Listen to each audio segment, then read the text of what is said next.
Yeah, what a mess, right? What a mess.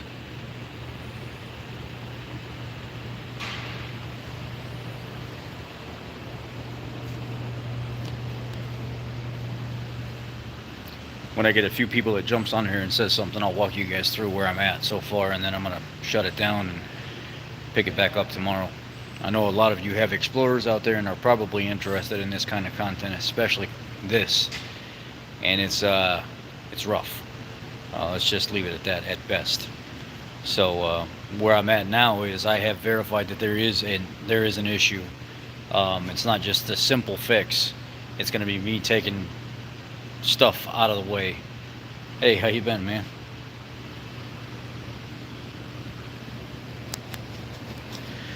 So where we're at right now is the customer's complaint was the driver's seat controls don't work. They just don't work. Um, they didn't tell me anything about what does work or what doesn't work. So what I did was I started going through trying to verify what I could get out of the seat control. What motor positions work? Does it slide back? No, it's not DSM. The DSM is on the network. It's testing fine. Um, it's so let me flip this around for you so you can see.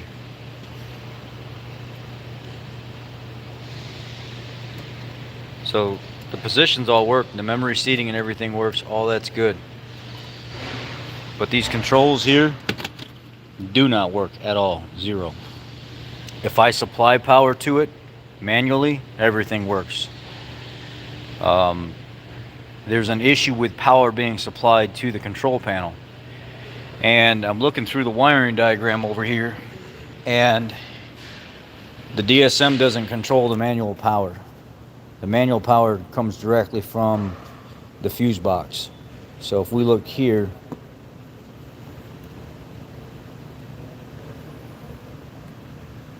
fuse 23 is a 30 amp fuse directly from the battery junction box. If you go up here to fuse 23 in the battery junction box,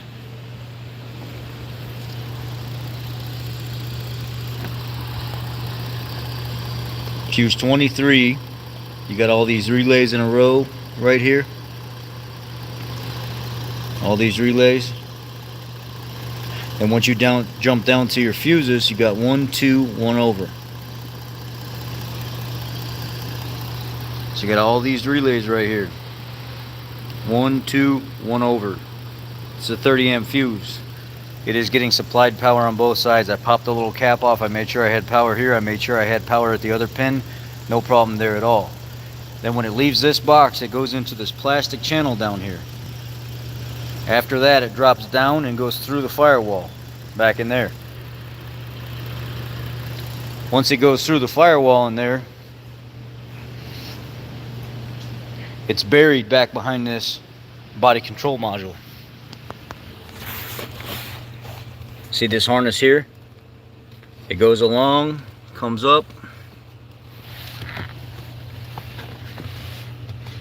underneath the vehicle right here, and it shoots off underneath the body control module, and then back behind it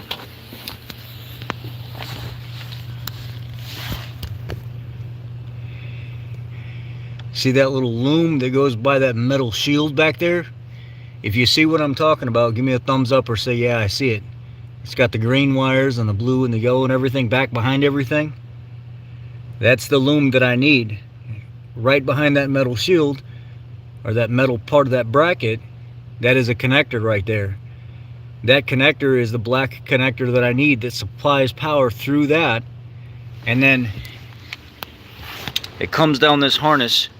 It comes down this harness here, drops down, comes through here, comes across, and it drops right up underneath this channel right here. And right underneath the carpet right here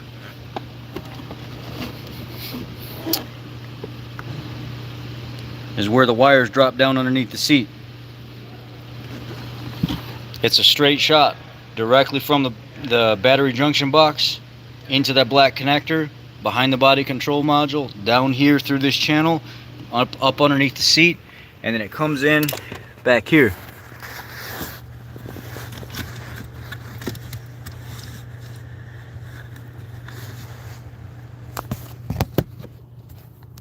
See if I can get you a decent shot without trying to block too much. I'm trying to mess with the phone and show you guys at the same time.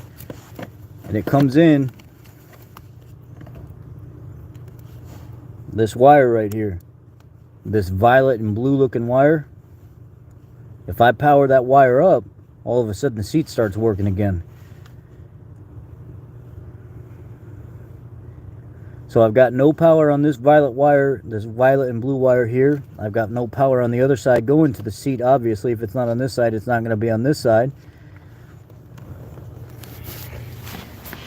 So my next order of business is pulling that fuse box out of the way so I can get up into that connector and unplug that connector, see if I got power up there.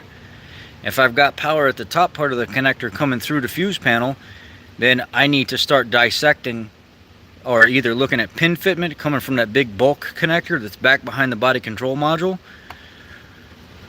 or I've got a broken wire somewhere. Now, just for reference here, I can supply power to that. I've got the Ansel PB100 here.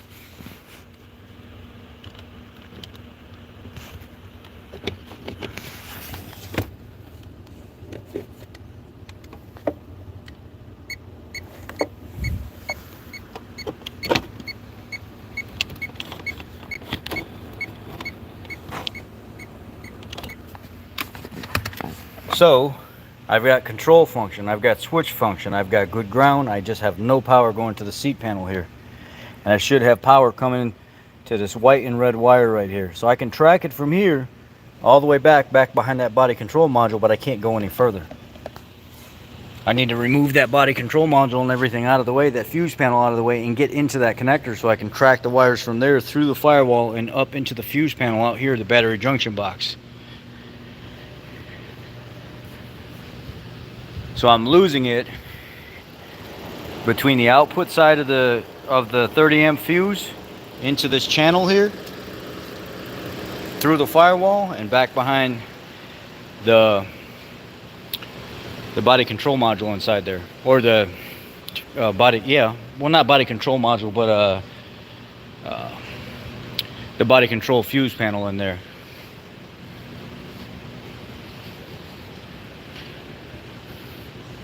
Going good, very, very good. Today was a productive day. Stressful but productive day. A lot of wiring nightmares, a lot of hack wiring stuff, and now here I am again before I go home. Last minute diagnosis of trying to figure out exactly where I'm at. So where we're at is, if we look at this C360 right here, click on it. If we look at the connector face, pin 4, violet and red.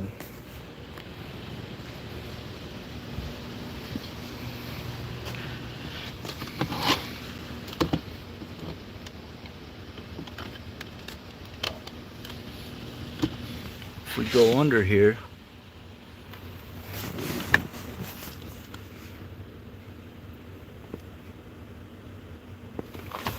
let's see.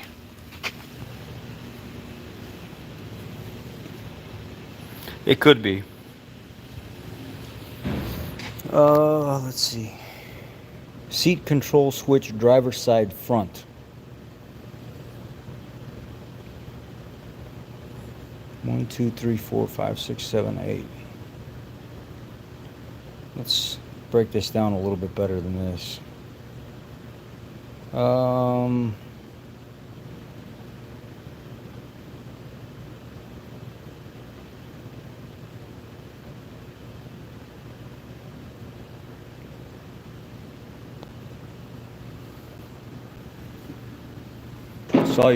Did I see your post? Oh, yeah. Yeah, I did see your post. That was funny. Under driver seat. So this schematic is a little off because it says 6-way power seat or 10-way power seat. You got to use some deciphering here because this is a 10-way power seat. It says C360 and C369 are the same one, and they're not. How you're able to figure out which one is your power circuit and your ground circuit is these are reverse polarity. So it sends power down the different circuits, and all those circuits are going to test ground because everything's grounded out until there's a power supplied to that and it has motive function and there's some kind of current that's causing some kind of work to happen, so they can switch back and forth either way on the polarity. So if I come here and I actually start testing for power at this switch with it plugged in, I've got a good ground supply. We already know that. If I didn't have a good ground, nothing would work. The ground is actually supplied over here to this kick panel. So if we just went through and did a basic check, ground, ground, ground, main ground, ground, ground. So all these are grounded, but there's one wire that's not grounded, and that one wire that's not grounded is supposed to be your power wire. Look what's not happening. There's nothing there. So that red and white wire that comes out of this harness here,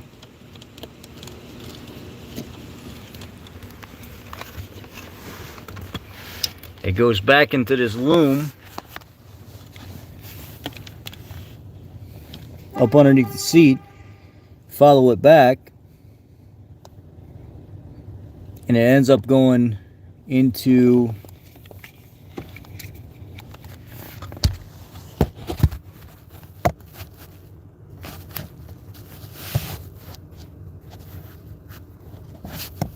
trying to position it where you guys can see. And it ends up going into this connector over here.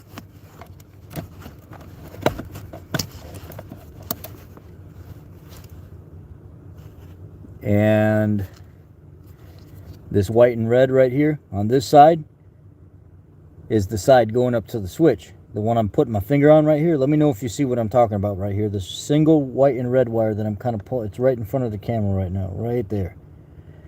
That one wire right there goes into this connector, and then as it comes out on the other side, it's that violet and purple right here in this corner, the one I got my thumb on. That's the power supply. And when you track that power supply, it comes through here, comes across, drops under, goes back behind that fuse panel inside, and then goes out to the battery junction box. So when I tell people sometimes you have to do some critical thinking and some detective work, obviously we have more than a 6-way power seat, because that's 3 different power functions on it. This is a little bit more of a upgraded driver seat, so you're going to actually have a 10-way power seat. And we're in the right connection right here. And then when we look at the connector face, it's only showing us 8 pins. Well, we have more than 8 pins because we have more options for that seat. So process of elimination is, once this switch is plugged in and you have ground supplied, look here. Switch height adjust, ground, the black and blue one. Switch height adjust forward, switch adjust rear, forward, rearward, height down, tilt. All these are ground control switched right here. They're all going to be grounded until you actually take this violet and red wire and have power on it and supply it to one of those circuits. Reverse polarity, it can go either way. As long as it has a ground, it has a good circuit and some kind of working resistance or some kind of motor to eat up the current, you're going to have a movement there. So we only have one single wire, violet and red. That's our power wire, and we're getting no power there. And it goes directly to the battery junction box out underneath the hood. Technically, I could cheat this whole entire thing, cut open the harness out there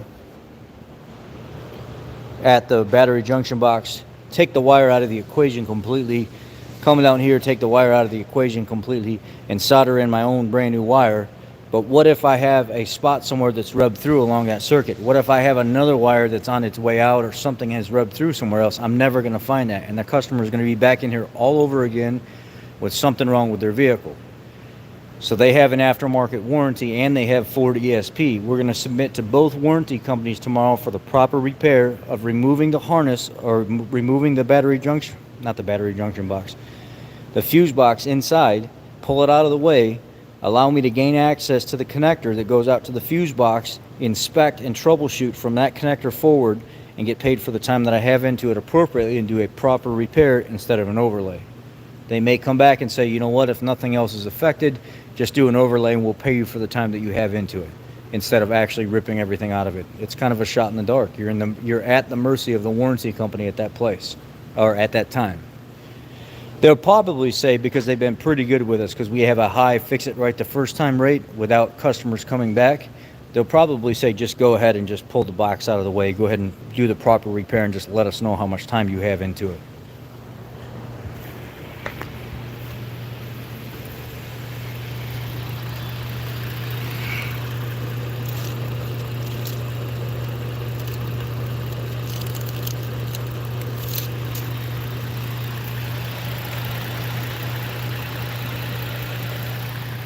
Yeah, so that's going to be for tomorrow. I'm sure you guys seen the video on the harness and the fuse for the F-150 earlier. If you have, let me know if you've seen it or not, because I won't spoil it for you. Ford doesn't fight our M time. They don't fight that, because our score is so high in our dealer district. We don't have a lot of comebacks. We don't have any of that stuff. We rarely don't have a technician that doesn't fix it right the first time. So we don't have those issues. They don't fight us. We actually don't even have to get a lot of approvals and stuff that other dealers have to get, because we've been in the green status for, I would say, almost 3 years now, with a lot of prior approvals and stuff that other dealers have to get. We don't have to get, because we've been on top of everything the first time for so long. We don't have to go through all the hoops and stuff that everybody else does.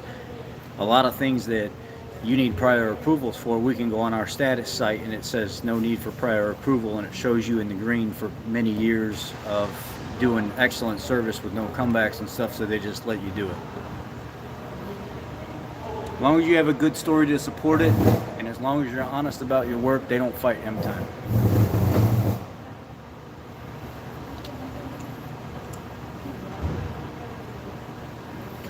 So that's it.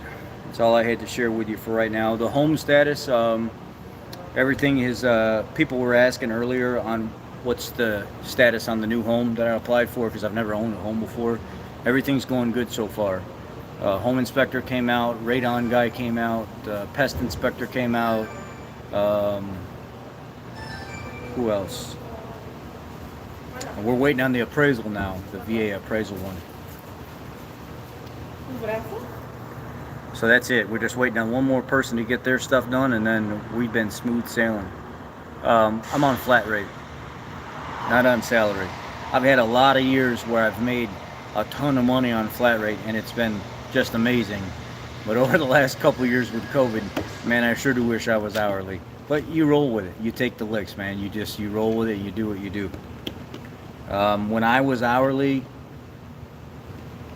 I was much happier, because I didn't have to worry about things, and I was always a good worker, so I didn't slack off. I never slacked off. I was so appreciative of my job all the time that no matter what, I always was working. I was never sitting around twiddling my thumbs trying to find ways to get out of things. It's not who I am. So I would, hourly works great all the time, but flat rate can be absolutely amazing sometimes. It just all depends.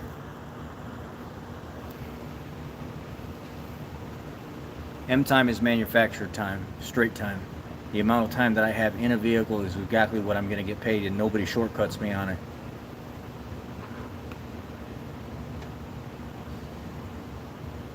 Central dispatch? I think it's central dispatch. Yeah, I'm getting a lot of electrical stuff lately, man. A lot of I've been getting a lot of electrical work, really opening my eyes to a lot of stuff that I never thought that I'd have to pay attention to. Field effect transistors, where modules actually start shutting down circuit or FETs go bad themselves, and there's nothing you can do about it other than try to prove yourself wrong as much as you possibly can. No, I rarely ever follow the shop manual unless I'm really stumped, and then I'll go back and use it as a guide. When you get into stuff like this, the shop manual would have had me all over the place for this specific issue. It would have started telling me to tear this apart and tear that apart, and I'm like, why? Why not look at a diagram, look at how the object works, look at what it needs and what it does after it gets what it needs, and then verify that you've actually got that there. I would have been all over the place with this. So I went directly to the connector that goes to the controls. I see that I have to have ground there. Check, I do have ground there on the blue and black wire.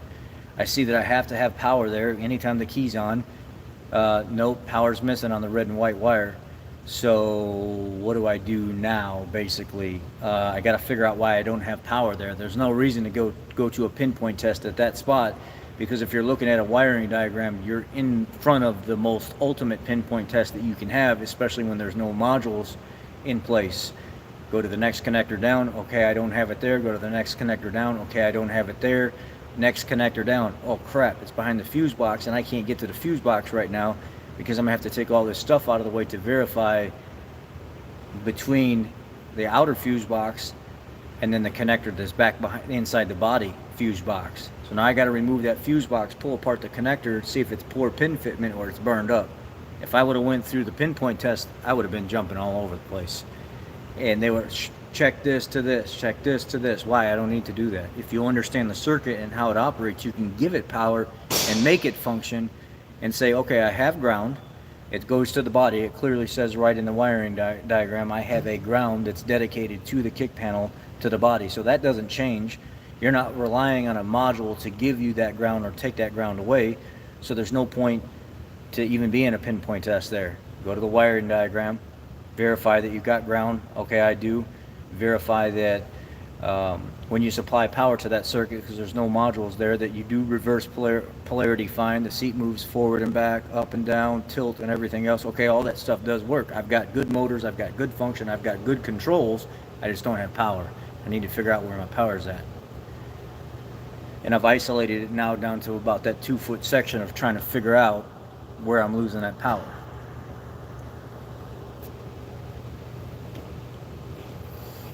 So having a wiring diagram is more critical than having the manual to do that. Yeah, absolutely. Unless there's a bunch of modules involved and you're trying to figure out why a module is not communicating, or maybe a module is,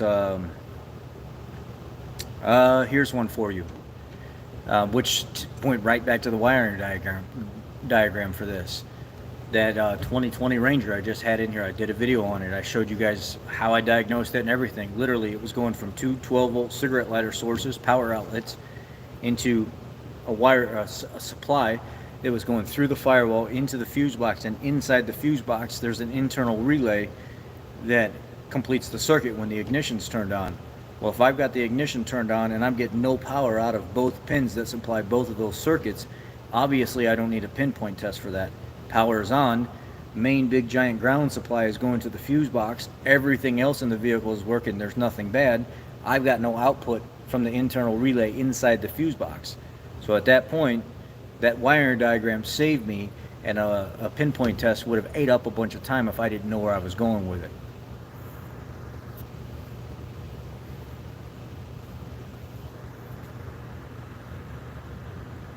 Oh, yeah, it's 10th Mountain. Most deployed unit in the military. And it's not because it's because there's so many branches of 10th Mountain. There's the 2nd Brigade, 1st Brigade, 3rd Brigade, Drum, Louisiana. So I knew right away whenever what's up, Ant? I knew right away whenever I left Fort Polk that I was going to get deployed. They deploy non-stop. That's all they do is deploy.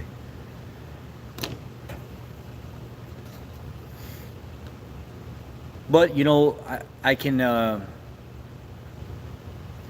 what makes an engine take forever to get some heat? Mine used to work fast. Stuck open thermostat, typically.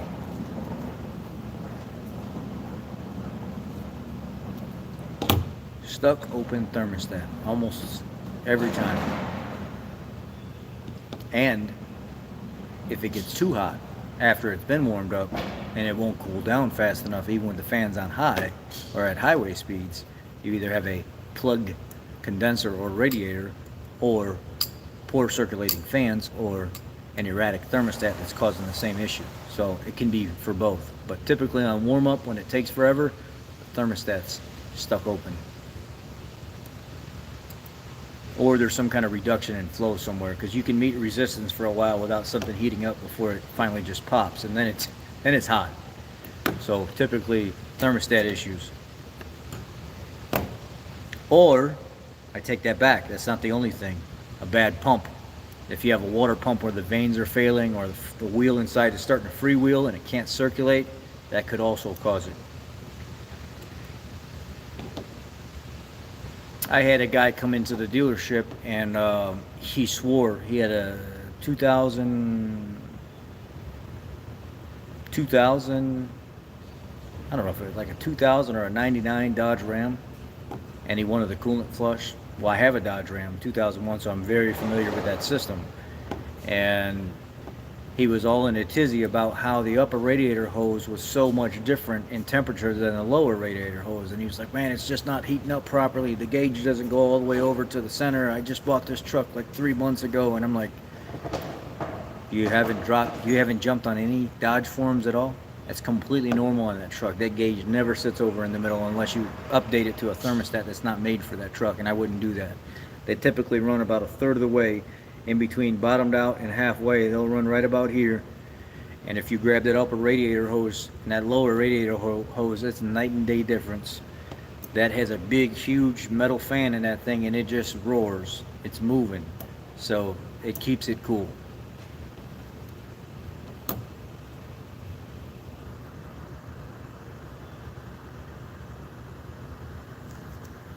Yeah, I need to trim the beard up, but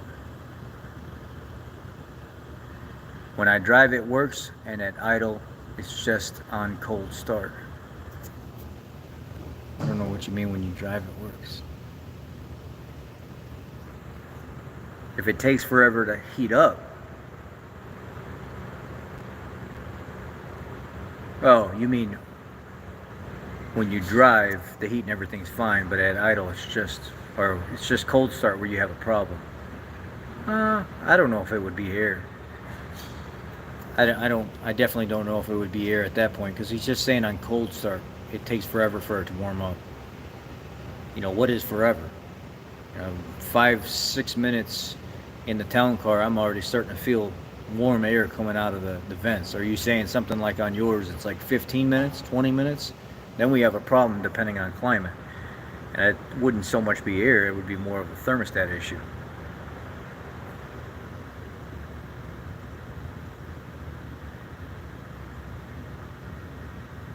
Yeah, Steve, if you got any questions, just ask. Yeah, when I normally get home is when I check them at night. I stop answering like emails about halfway through the day because I'm trying to focus on my work. What's up, Brian? 04 F-150 IWE sound like they're rattling. Changed IWE solenoid and check valve. Should I replace the lines? Vacuum is...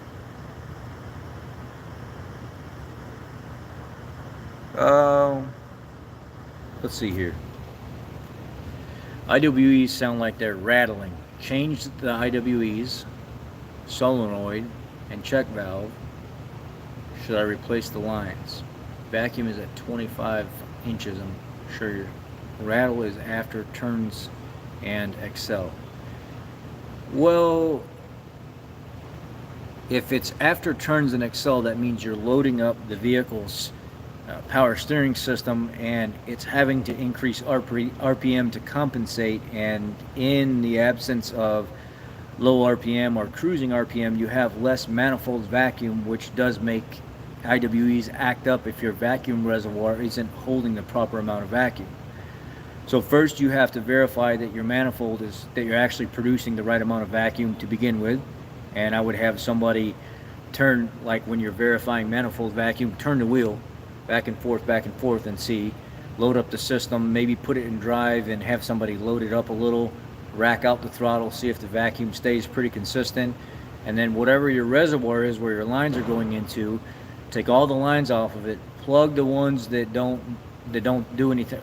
Just go to one supply, go to the main vacuum supply line into the reservoir, and leak check that reservoir, because if that reservoir is cracked, old, brittle, something's not right with that reservoir, you could have vacuum leaking out of that as well. Under acceleration and under load, you're gonna lose a little vacuum. That's why you want to have that reservoir and proper manifold vacuum to make up for what you lose under load and acceleration.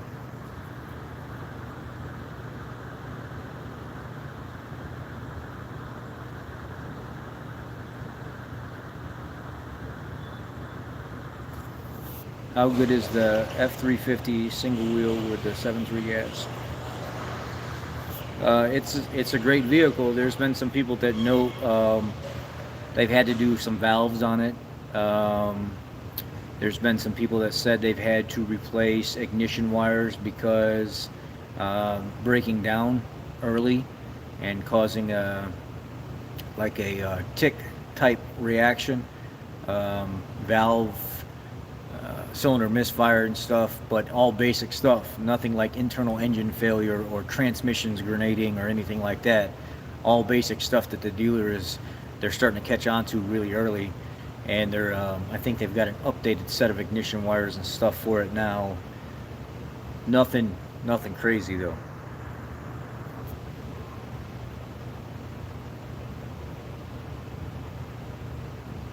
No problem. The the t-shirt, I just have the initial one.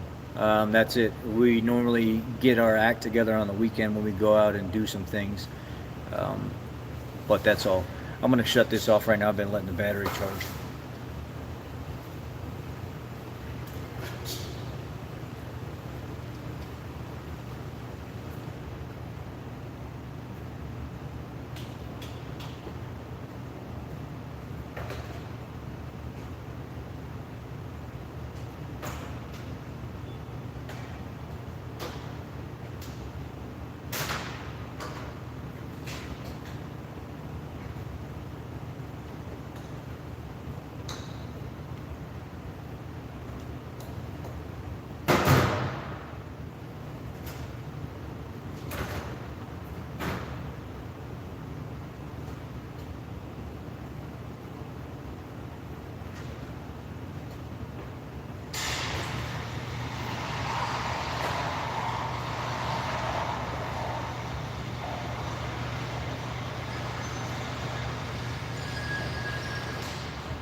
Sorry about that.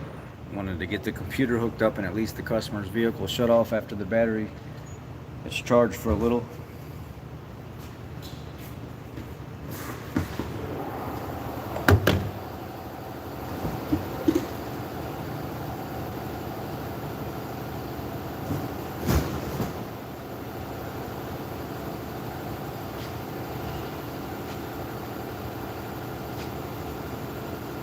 I have lost about 14 pounds in the last 8 days. I went back to that keto carnivore diet, and I feel really good. I feel really, really good. I've been able to stay away from all the junk, all the sweets. What is it? Are we at 8 days now since last Sunday? And I feel absolutely amazing. I have touched no sugars, no potatoes, no rice, no bread, no nothing. I've only had green veggies and nice clean cuts of fatty meat, plenty of water, and I feel just tremendous right now.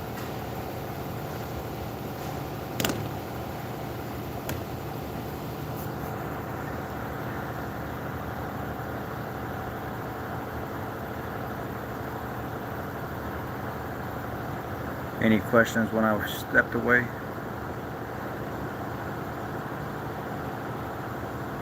Hey, Ant. 250K, by the way. Spinning lifters? I haven't heard that, but I'm not gonna say it's not possible. We're still in the venture of going through the whole new house thing, Robert. Everything's went through with flying colors so far. All the pest stuff, the radon stuff, the home inspector. We're just waiting on the appraisal now, and that's it. And it's just smooth sailing. Everything has been really going good.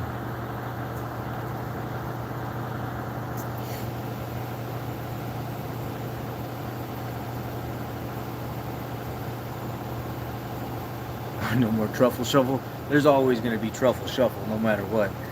You know, I'm a fat guy. I'm a fat kid at heart, man. That ain't never going to change. But at some point in your life, you have to realize you have to make a change. You ain't getting any younger, and you ain't getting any healthier. And a lot of people, if they were more of a realist and instead of so much of an optimist, it might hit them a little bit more. Trust me, I'm optimistic about things, but I'm more of a realist than anything. The moment you're born, all you do is die. And we all know that's reality. And once that sank in, I was like, you know what? I gotta stop this, man. I got a little girl that I'm a father to now, and I'm trying to be a good future husband and a good person for my followers and my family and stuff like that and everything else. And what kind of example are you setting? You can still be a good person and be you, but you can be a better person and do really good for yourself and try to be healthy in the process.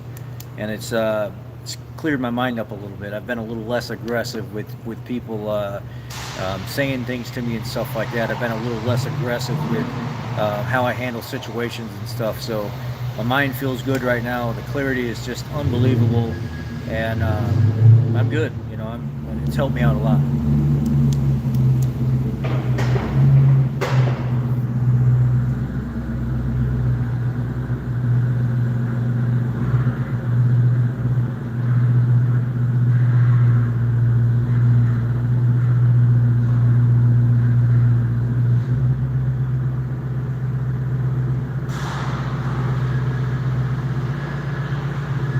Great job, Chris. Very awesome.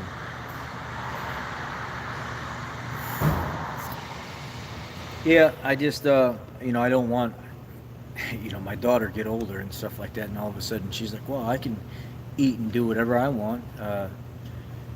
Dad does it. Or I can say or act this way or be this way, and I'm like, I start thinking about the way I've been approaching a lot of situations and stuff lately, and I'm like, you could really make a lot of improvements, but that has to be something somebody's self-willing to do. That can't be forced on you by anybody else. You got to realize that on your own. So that's kind of where I'm at. It's just trying to do better. That's all. Across the whole spectrum, not just in my own selfish space, but in everybody's space. No, I built several keto groups, and I helped build several keto groups on Facebook. Some of them have hundreds of thousands of people now. And the more I got into it, the more I realized, the more I dug into things, the more I seen that there are certain people that track food and they have to be held accountable on paper. They almost have to be militant in the way they do things. And then there are other people that just really learn how to listen to their body on whether or not they need to eat or not eat. Your body's going to steer you in the right direction. If you're eating good food, it's going to let you know whether or not you're more hungry more often. Well, you're not eating enough fat if that's the case. And if you're feeling like your muscles are cramping while you're moving and stuff like that, then you're deficient in potassium, because potassium is an electrolyte that helps with movement function, where you might be deficient in magnesium, which magnesium is more of a a muscle type movement, but more when you're slow and relaxing instead of salt. And salt is the barrier of life in general. So you can start to be intuitive with your body and figuring out what you need and what you don't need without having sugar and carbs and stuff in your life. And once I started realizing that, there wasn't a keto plan out there that I really needed. You know, there are a lot of good people out there that teach and run good plans that do work for people that need that stuff, but I'm not a person that's a tracker. I'm not a person that has to pay attention to every little calorie that goes into my mouth. If it's clean and your body's built of it, you're going to be just fine. Just eat. You don't have to eat all day, but when you're hungry, you just eat. And that's just how it is. Dr. Sean Baker, pick up a book or jump on the internet and look at Dr. Sean Baker. He says the same exact thing. If you're hungry, then you're probably lacking some kind of fat or protein, and you need to have more of it.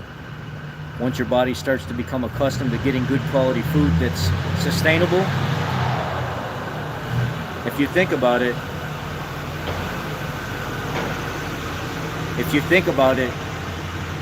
there's nothing in your body that's made of sugar and carbs, not a single thing. Everything in your body is made of fatty acids and amino acids. Ligaments, tendons, hair, everything that you have is made of fatty acids and amino acids. There's no sugar. There's nothing that your body needs in itself that it can't make for itself. So I've been, little green veggies or something like that. I know people talk about oxalates and stuff like that, and the countermeasure to health.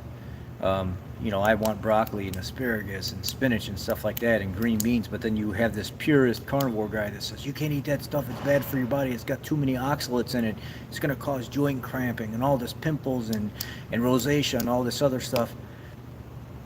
Okay, if I'm losing weight, I'm okay, but predominantly most of the food that I eat it's meat. Over the last 8 days, it's been nothing but 70 to 80% fat and protein, and I feel absolutely amazing. Now for dinner, I might have some Brussels sprouts, or I might have some spinach or broccoli or something like that, and it will sustain. A lot of people don't realize in the evening time, men start producing more estrogen. In the evening time, if we eat stuff that are that's a really good cruciferous vegetable or something like that, it will actually counter that estrogen production and try to suppress it a little bit. So cruciferous vegetables are really good for men in the evening time if you look at the medical literature. So every once in a while I will eat something of the cruciferous family.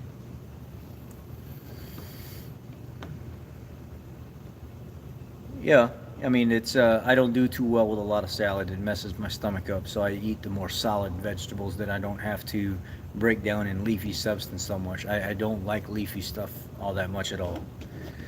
And a lot of leafy stuff actually doesn't have a lot of nutrients in it. Unless you're getting real sustainable, like iceberg lettuce and all that stuff that people eat all the time. It's a pure waste. It has no nutrient density to it at all. It doesn't offer your body anything, zero. There's nothing to it. So I don't even know why people eat iceberg lettuce and salad lettuce like that. It's pointless. There's literally, look at it, there's nothing there. It's like it might help some people with digestion or something like that. It might help hydrate you a little bit more, but that's as far as it goes. It doesn't do anything else.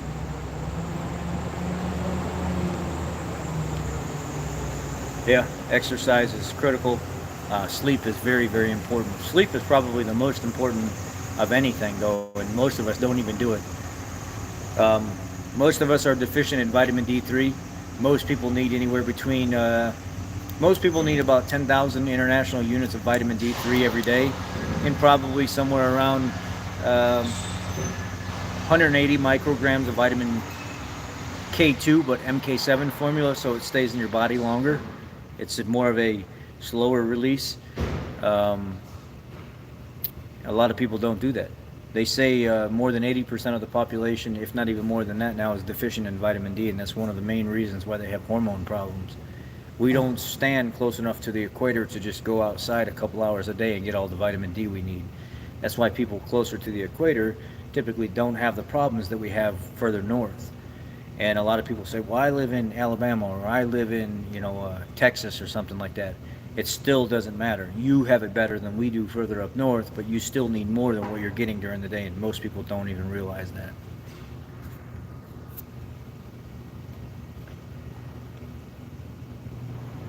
Yeah, for filler to make you not eat more, but again, it doesn't do anything. Sleep is the number one problem with most people. I've had people go from like 4 or 5 hours of sleep a night, and then all of a sudden they actually start purposely trying to get that 7 or 8 hours, actually taking a little bit of melatonin or something before they go to bed, and all of a sudden their health starts to slowly switch. Testosterone production goes up. The deeper the sleep you get in, the more rest you have, the more REM sleep you encounter, the better off you are in your health overall. And that's most people's problem is sleep. They don't rest enough. Their body is going all the time, or constantly being stimulated with social media and everything else. It's just it's not good for you. It really isn't. And they have plenty of medical studies that prove that those of us, you guys, a lot of you are techs or have been techs, are still out there wrenching and doing stuff. A lot of you know that that we don't get enough sleep. We don't. We simply just don't get enough sleep. We're always thinking about the next day, the cars we're working on, the problems we're trying to fix, the bills we have to pay, trying to get those hours out by the end of the week, and then by the time it's all said and done and videos are edited and stuff's put up on the internet, we're shot, man. We're shot. We have to try to reset, and eventually it may come weeks, it may come months, all of a sudden your body just says, okay, I'm done, I've had enough. You start getting, I remember last week when I was up every single day, 11, 12, 1 o'clock in the morning, 2 o'clock in the morning, I was only getting 4 hours of sleep, 3 hours of sleep. I started getting these blemishes underneath. You can go back and look at my previous videos. I had a blemish here, I had a blemish here, I had a blemish here, and I know that's when my body is really starting to struggle and yell at me and say, hey, enough. This is not, you're starting to actually break yourself down, and a lot of people don't even realize that.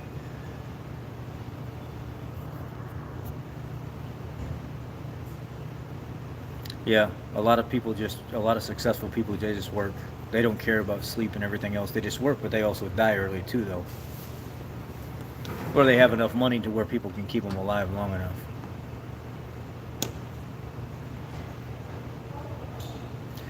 Yeah, John, we're all in that same boat with you. It's not good. We need more than that. They say, what is it, like a cycle of REM is like an hour and a half is right where it's at. And if we're not trying to get,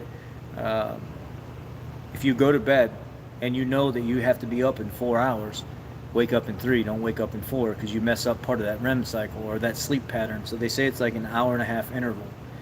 So when I go to bed, I typically try to get at least, if I'm going to get up early, I try to wake up at like 6 or 7:30, but not at 8, or 6 hours or 7.5 hours, but not at 8 hours. And I can't always guarantee that.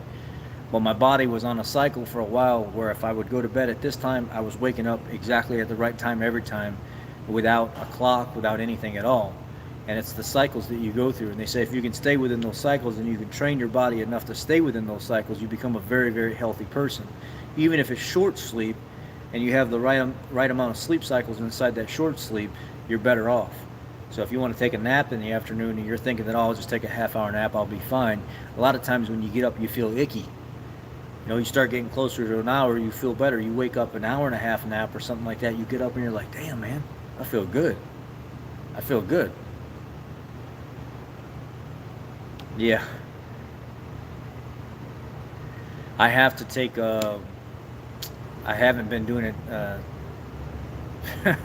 I quit probably about a month ago, and I can't believe until you just said that about, I'm talking about D3, and until Antonio said that about D3, I didn't even realize I'm supposed to be taking mine. I'm one of those people that are like below 30 on my count when I get my labs tested, and vitamin D3. Everything else is great. My cholesterol, all that stuff, my blood sugar, everything's great, but my vitamin D3 is atrocious. 20, 17, 21, and the doctor's like, dude, this is not good, man. And you fit in the category with most of other people in the United States. You need to be supplementing vitamin D3 every single day. 50 to 70,000 IUs a week.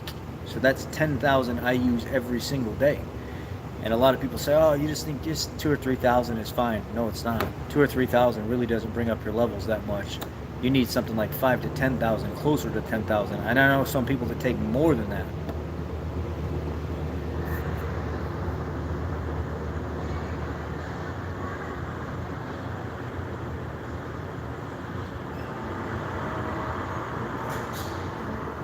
Yeah, magnesium is critical too for if you look at the most I see is the most critical mistake I see with people with electrolytes is magnesium for sure, but it's people try to cut out sodium, and they think because of their medical conditions and everything else, or that they should cut out sodium. But there's been plenty of medical studies that say with the right care, with you taking care of yourself the proper way, even with your medical conditions, by reducing sugars and breads and pasta and everything else, and you're increasing your intake in sodium, it can actually help you regulate things and recover faster. It's people that eat too much sugar and carbs and cakes and everything else, and they retain all that sodium, and it becomes a problem. And when you retain all that stuff, that's where the critical error is, because you're eating foods that help you retain that stuff, so that way you're not able to take in more. So then doctors start putting you on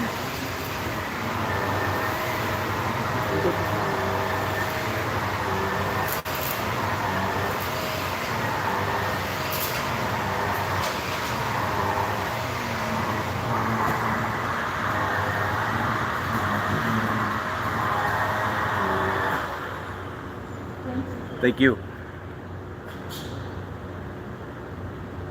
Sodium raises blood pressure, right? It will raise blood pressure if you have a lot of sugar intake. If you're eating a lot of sugar, bread, pasta, and everything else. There's a lot of people. I work with a lady out of Louisiana. Whenever I had my keto group, I still have it.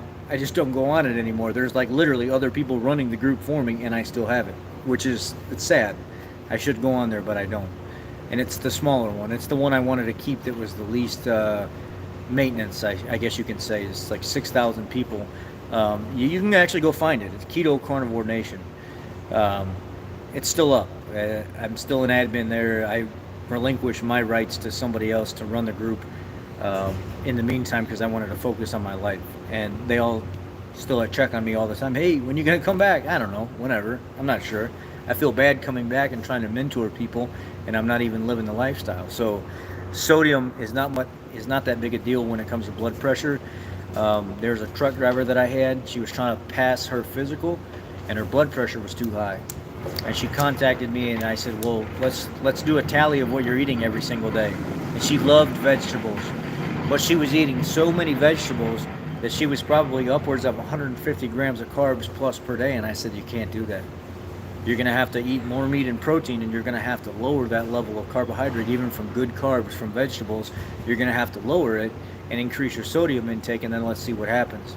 All of a sudden, blood pressure and everything started regulating, and she was able to pass her physical. Now she still continues to this day to live that same type of lifestyle, eating that same type of program, and it all comes down to the balance of food that you have. I could eat 5 to 10,000 milligrams of sodium per day, and most people would look at that and want to throw up. Most people back in the day, before we had all the processed foods and stuff that we have now, would have between 5 to 7,000 milligrams of sodium per day. That's how they lived. Look at how they processed and preserved meat and everything else like that. It was hung up in lockers that were coated in meat so it wouldn't rot. Well, a lot of that sodium soaks into the meat and stuff, and a lot of people eat that stuff. Well, they had thousands and thousands of milligrams of sodium, and they never had the problems that we have. It wasn't until we started eating processed junk food later on that stuff became a problem.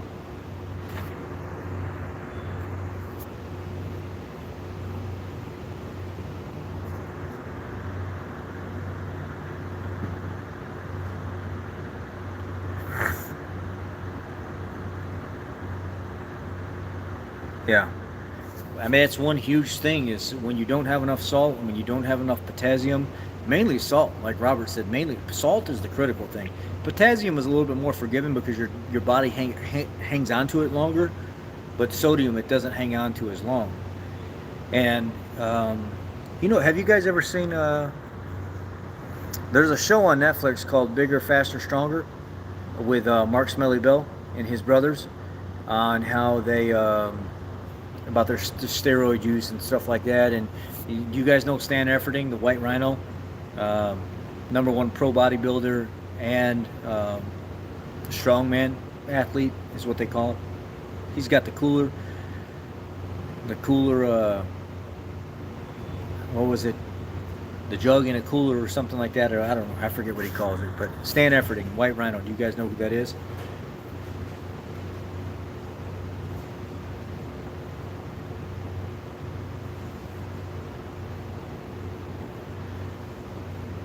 So Stan Efferding talks about when he was actually at a powerlifting meet, and he said I thought I felt good, and I went up to do my first pull, and I opened up with like something like 650-pound deadlift, just something to get on the board, something to put a score down so I could get on the board, and before I went crazy. And he said Mark Bell was there, and they were all standing behind me, and I went up to pull, and I went up to go pull that 650 pounds, and I went to go stand up with it. He said I basically passed out. His body started to lock up.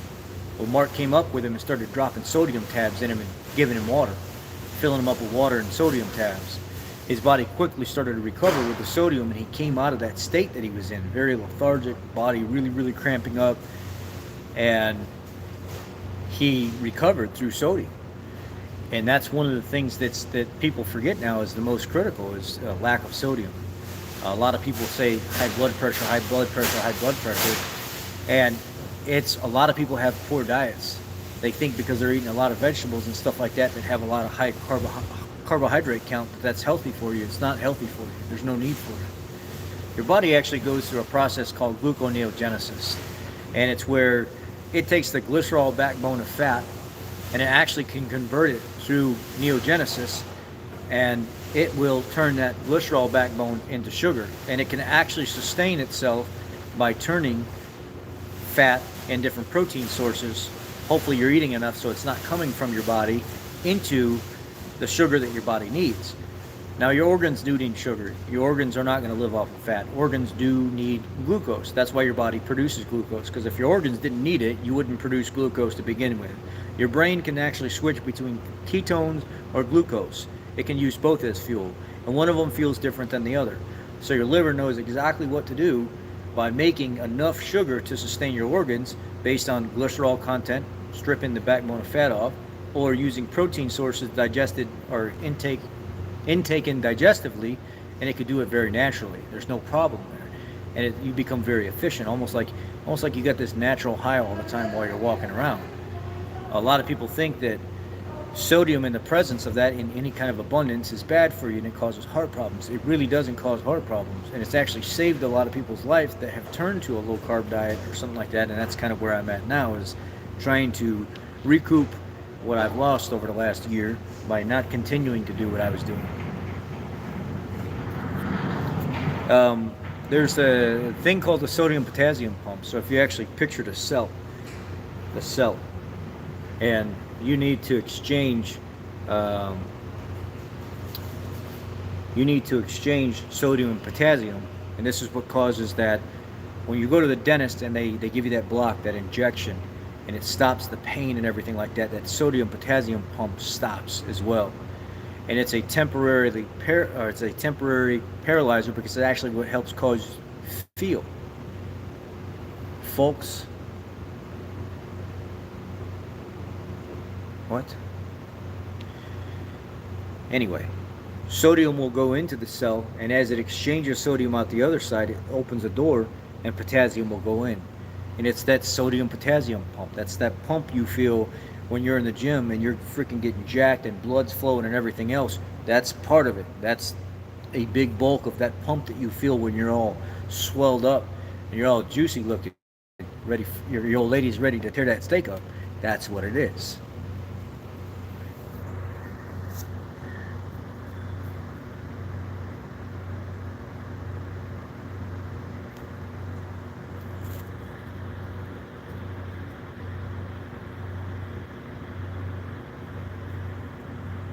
Hopefully that yogurt was something like Greek yogurt.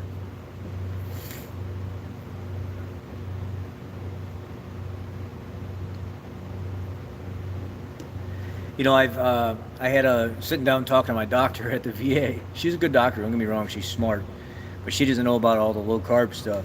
And I share with she watches the channel and stuff here. She's a Puerto Rican lady. She's very beautiful. I brought her a keto pizza, and she's looking at all my cholesterol results and stuff like that. And she's like, "Oh my God, your LDL and your HDL, your triglycerides, everything is phenomenal." And I said, "I know, right? My ratios are perfect. Everything looks like I'm some kind of 160-pound athlete, and I'm not. I'm overweight and out of shape, and I'm trying, but I learned how to eat. I learned my body type and what my body liked and how I was flourishing at the time."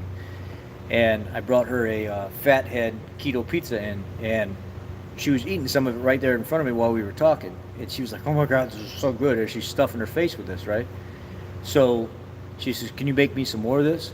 Can you teach me how to do this?" So I would like literally call her up and over email coach her on how to do a keto diet. And she started doing it, and she went from like a 180-pound Puerto Rican lady to about 140 pounds in about a 10-month period. And her colleagues and everything asking her how she's doing. "Oh, she said, I'm just dieting, just watching what I eat." And I asked her one day when I went in to see her, when I was getting my annual physical, I said, "You look great. Great job. And are you still living a low carb lifestyle and everything?" And she was like, "Yeah, I love it. I do it every single day. And even if I slip up a little bit, the problem is once you start doing it and you stop, it almost makes you feel sick when you eat the wrong things because your body's not used to it. You almost get this sugar high that almost makes your head hurt, makes you feel lethargic for days afterwards." And that's why I try to teach people all the time, if you start doing this and you stop and you go back to regular foods and you want to do that for a while, or you binge eat while you're clean eating, your it'll be all jacked up for a while, for at least a couple weeks, until you start to clean it back up and get back into the routine. So I try to tell people, if you're going to do it, you slowly creep into it and you don't just jump in all at one time. Because if you do and you fail, it's going to hurt. And she absolutely loved it. And I asked her, "So would you ever tell your colleagues that you're doing this keto diet?" And she said, "No, I could not do that." And I said, "Why?" And she said, "Because the medical literature that the American Diabetes Association, American Heart Association, American Medical Association doesn't support it." And I said, "Because they need to supply metformin, and because they need to supply insulin. They need to keep people on drugs, because if people aren't on drugs and doctors are prescribing a low-carb lifestyle, ketogenic carnivore lifestyle, they can't make money. They can't pay for the Mercedes that they have sitting out front, or the lavish, 6,000 square foot home that they have." Pretty much exactly what it was.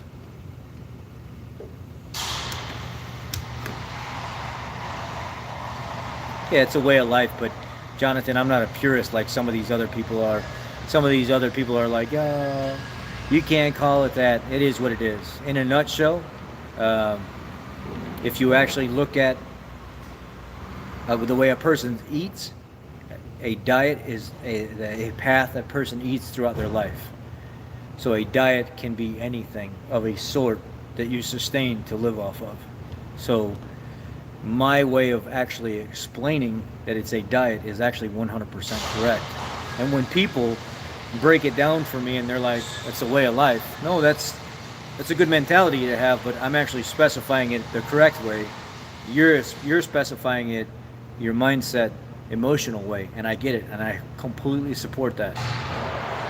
But I tell people, no need to correct other people to call it a diet, because they are absolutely 100% correct.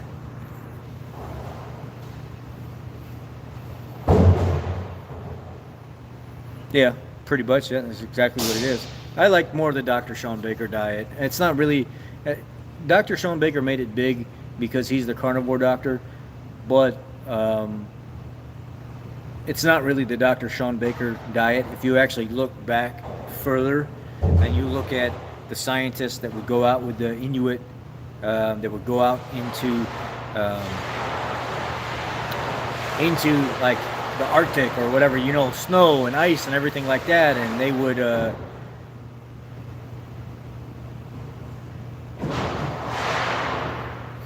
they would actually go live off, what were they eating? Seal meat, fat, fish. There was no vegetables. They didn't even eat a lot of organs. The dogs that went out on these trips with them would eat the organs of the stuff that they didn't want to eat because they really didn't like it so much. And when he came back, they actually did a study on him at a college where they locked him away and they fed him nothing but meat. And there's plenty of literature on this guy. They thought he was nuts. They thought he was going to die. They didn't understand that he could actually sustain and live off meat, fat, organs. But that's really all he needed. Liver, kidney, heart, things from the body have an abundance of actual vitamins in concentrated amounts that vegetables and fruits don't even have. You have to think about it. Those things are always processing what goes through your body. They have an abundance of vitamin C and all those other that not even fruits and vegetables have. So that's why people that live in those climates and stuff like that can continue to live that way without being sick. The problem is a lot of those people that live in those climates end up dying of some kind of heart issue or some kind of cancer or something like that from smoking.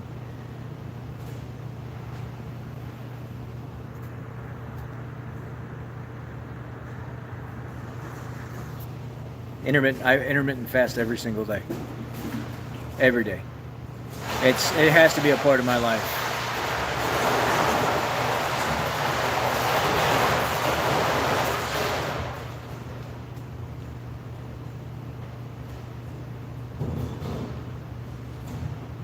Yeah, I mean your body literally has to have cholesterol or you will die. Your brain, everything, and you will die if you don't have cholesterol. Point blank. You have to live. You have to have cholesterol.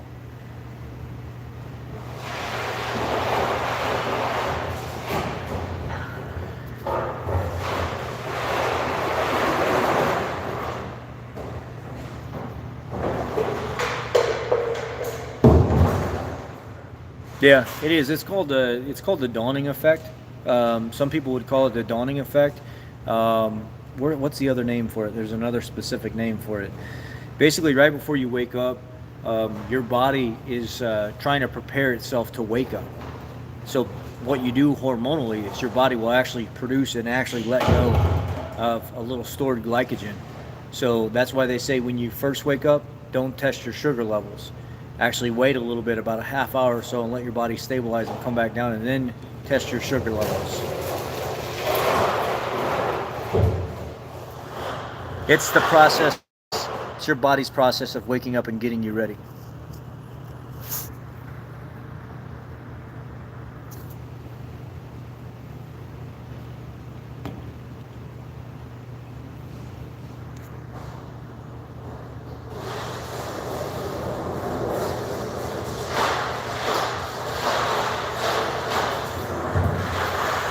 Well, I'm going to go. We've talked about everything that we need to talk about here. If you guys would like more of these talks, we could do more of them while we're on here. I mean, I know a lot more than what we talked about tonight. I just don't want to fill you guys up with all the keto health stuff. It's a lot of it is some people don't like, some people really love it. So appreciate that, Antonio. Thank you.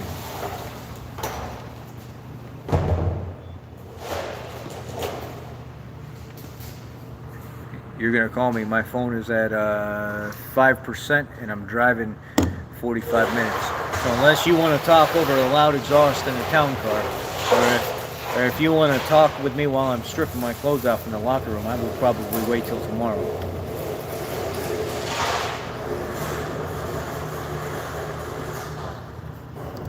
On rear suspension on the town car? No, I want to, but everybody's out of stock right now. Every time I try to get a hold of them, it's out of stock, out of stock, out of stock. So I left it the way it is. I have a Patreon, I just don't share it with nobody. I mean, I think there's a handful. There's like 8 or 9 people on my Patreon. I shared it way back, and then I actually have a video up on creating a Patreon because everybody asked me. So in my library, there is a Patreon about for the page.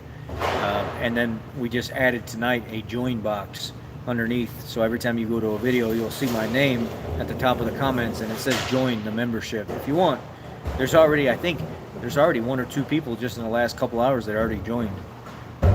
And one guy asked me, he said, if you'll provide automotive content whenever I need, even if you don't know if you'll help, answer questions about if I have a Ford in my shop or something like that, I'll subscribe to you for as long as I can because I have direct access to you. And I was like, oh, that's pretty cool. Done deal.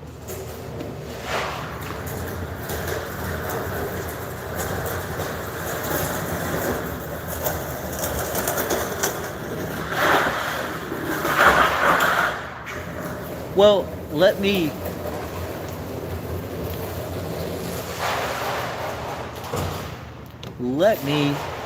lose some of this. Aha, Robert, you didn't have to do that. Thank you. Let me lose some of this this blubber first, and then we might talk about a little something on one of these shows one time.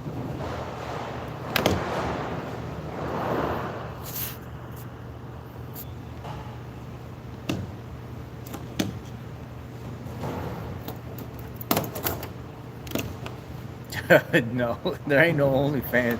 You better stop it, Jonathan.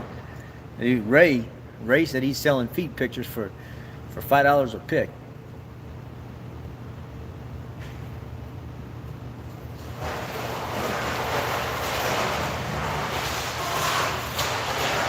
All right. Yeah, we talked about that a couple times, Pat. Everything's good. We just got the inspection done, radon done, pest done, and now we're waiting on a home inspector. That's it.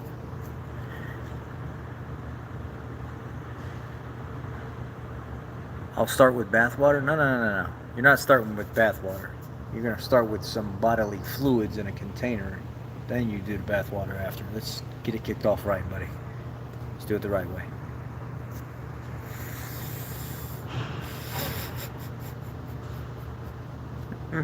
All right. I'm out. Y'all have a good night. Can I go live when I get home? No. My old lady's gonna want to go to bed. I'm telling you right now. She ain't had no in a little bit. She's gonna want to and then go to bed. I already know what's happening. Text me, man. Just text me. Yes, Ro. Y'all have a good night. I'm out. Ray, feet pictures.